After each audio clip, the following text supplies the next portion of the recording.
This particular chart-based approach is due to Jay Early, a computer scientist and psychologist. And now that we've seen all the theory behind it, we're going to code it up in Python together. Now, one of the tricks that's different between this and MemoFibbo is that our chart may have many things in it.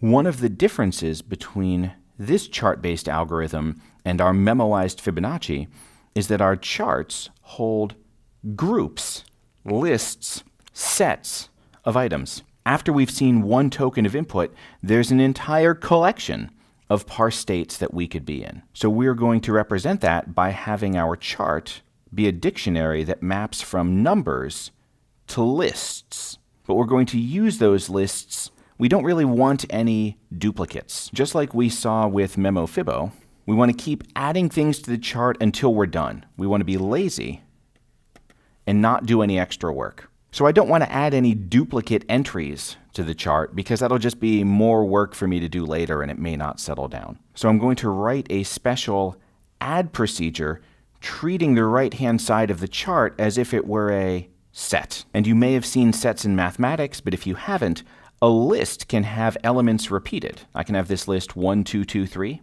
But in a set, each element can occur at most once. So if I were to put 1, 2, 2, and 3 into this set, I would just get 1, 2, and 3 as the final result. When you're about to put something in, you check and see if it's already there, and if it's already there, you don't do anything.